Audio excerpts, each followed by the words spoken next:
1400 anos antes de Cristo, o povo de Israel penetrou na Palestina.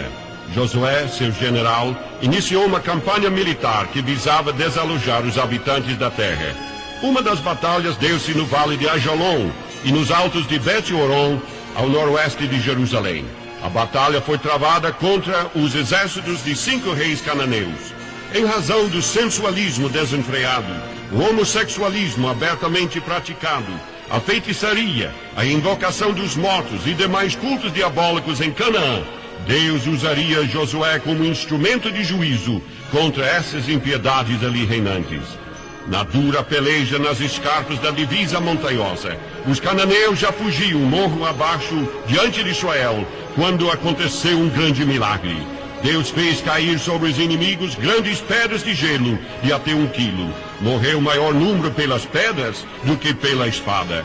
Que isso foi obra de Deus e não do acaso, prova-se pelo fato de que nenhum soldado de Israel foi atingido. A pontaria da artilharia celeste era 100% certa. Contudo, alguns cananeus conseguiram esconder-se nas cavernas da região. Josué, no entanto, desejava muito uma vitória decisiva.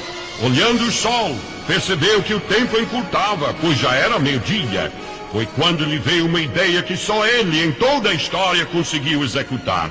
Ordenou que o sol e a lua se detivessem, clamando em alta voz na presença do povo: Sol, detente em Gibeão, e tu, lua, no vale de Ajalon.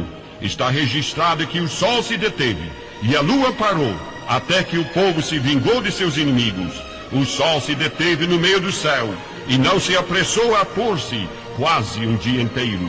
Não houve dia semelhante a este, nem antes nem depois dele, tendo o Senhor assim atendido à voz de um homem, porque o Senhor pelejava por Israel. Josué 10, versículos 13 e 14. Esta batalha foi das mais decisivas em toda a história. Este relato tem sido objeto de severas críticas. Não é o sol que para, e sim a terra. Mas compreendemos que Josué usou uma linguagem popular. Em geral se diz que o sol se levanta e o sol se põe. De qualquer maneira, Deus dificilmente daria uma aula de geofísica a um general em pleno campo de batalha. A crítica mais séria põe em dúvida todo o acontecimento, afirmando que jamais houve este dia mais longo. Só falam assim as pessoas que não acreditam em milagres. Da minha parte, creio que houve este dia de 48 horas, porque a Bíblia o afirma. Mas também podemos citar expressivas provas históricas dos anais de diversos povos da antiguidade.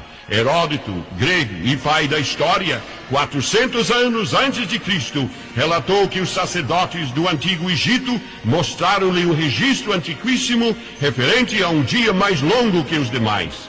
Nos antigos escritos da China, também consta que houve um dia mais longo durante o reinado do imperador Yeo, que era contemporâneo de Josué. E no México foi encontrado semelhante registro de o sol haver parado por um dia inteiro, no ano dos 7 coelhos, também coincidente com a data de Josué. O dia mais longo, assim, está confirmado em 5 nações e 4 continentes. Mas agora surgiu mais uma prova. Imagine, do próprio campo científico. Em Greenbelt, estado de Maryland, na outra América, existe um centro de pesquisas científicas vinculado aos programas de exploração espacial.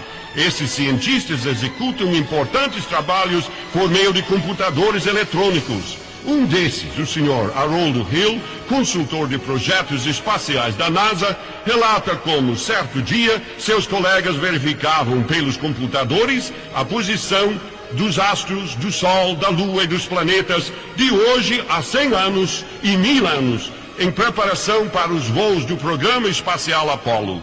Tais dados são imprescindíveis para não acontecer de lançarem um satélite e vir esse, conforme a órbita, colidir com corpos celestes, o que significaria perda total.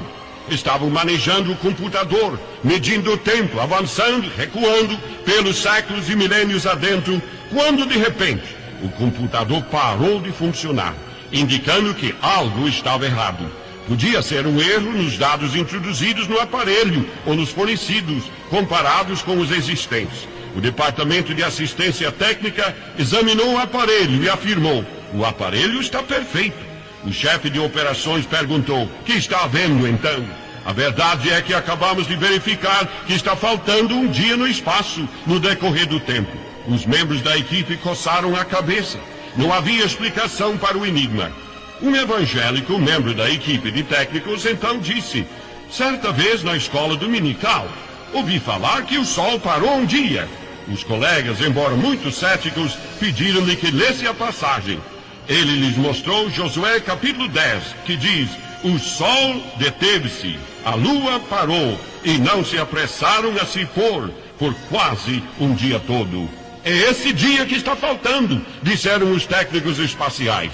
Fizeram os computadores recuar até o tempo de Josué, 1400 anos antes de Cristo, e acharam que esse tempo perdido aproximava-se de um dia, mas não era um dia completo. Eram 23 horas e 20 minutos. Ora, isto não perfazia um dia completo.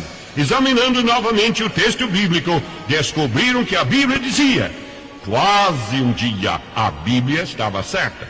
A dificuldade, porém, persistia, porque um problema de 40 minutos não solucionado hoje continuará sempre o mesmo daqui a 1000 anos. Esses 40 minutos tinham que ser encontrados, pois podem multiplicar-se muitas vezes numa órbita espacial. Então este técnico crente lembrou-se ainda que algures na Bíblia dizia que o sol certa vez recuara, e mostrou aos colegas a passagem em 2 Reis 20, versículos 9 a 11, como o rei Ezequias, estando para morrer, foi visitado pelo profeta Isaías, o qual afirmou-lhe que não morreria. Ezequias pediu um sinal como prova. O profeta disse-lhe: "Queres que o sol adiante 10 graus?" O rei respondeu: "É fácil o sol adiantar 10 graus. Quero antes que o mesmo recue 10 graus." Isaías falou com Deus, e Deus fez a sombra recuar 10 graus no relógio de sol usado naquele tempo. Os cientistas assim encontraram a solução do problema, pois 10 graus correspondem exatamente a 40 minutos. 23 horas e 20 minutos no livro de Josué, somados aos 40 minutos em 2 Reis, perfazem as 24 horas que os astronautas tiveram que lançar em seus registros de bordo como dia perdido. Acho isto muito maravilhoso. Deus sabe como chamar a atenção do homem para que este considere as suas verdades. A mensagem de Deus para o teu coração, amado ouvinte, é esta: que Ele domina as forças do universo. Para Ele, alongar o dia é coisa muito simples. A coisa maior que Deus fez aconteceu durante a batalha travada no Calvário, onde Jesus venceu Satanás e seu reino. Esta vitória significa a plena libertação dos teus pecados e a paz em tua alma. Portanto, aceita a Cristo hoje como teu Salvador, rogando-lhe o perdão dos teus pecados. Jesus te receberá. Oremos. Amado Deus, damos-te graças por esta tão grande vitória em Cristo, o nosso Redentor. Que todo ouvinte o aceite hoje como Salvador, crendo em suas promessas e recebendo a vida eterna. Amém.